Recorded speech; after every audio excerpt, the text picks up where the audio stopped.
The plane had taken off smoothly, climbing into the blue sky. But deep inside the cockpit, tension was already building.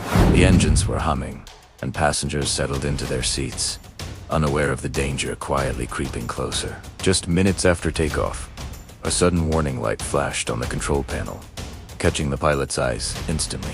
Something was wrong.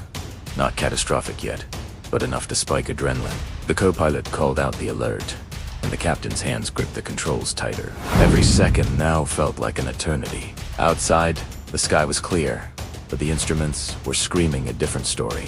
The aircraft had started to veer slightly, almost imperceptibly, yet enough to put the flight on a delicate knife edge.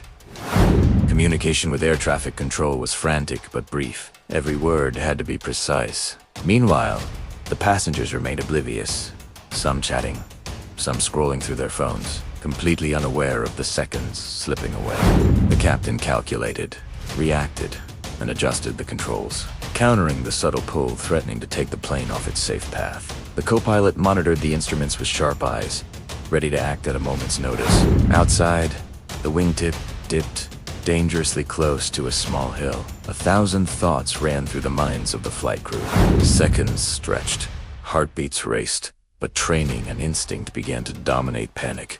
They had faced simulations, drills, and emergency scenarios, but nothing could fully prepare them for this real-life split-second decision. The passengers, still unaware, felt only a slight vibration, nothing alarming, as if the plane itself was holding its breath.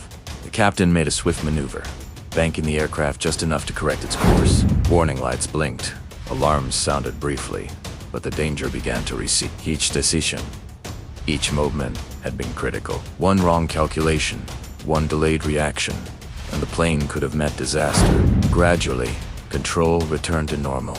The instruments stabilized, and a collective sigh of relief, hidden in the cockpit, went unnoticed by the cabin. Outside, the sun shone without a clue of the near miss that had just occurred. The plane continued its journey, passengers still engrossed in their personal thoughts, unaware that for just a few seconds, they had skirted the edge of catastrophe. The captain and co-pilot exchanged a glance, understanding the gravity of what they had just survived. No one spoke immediately.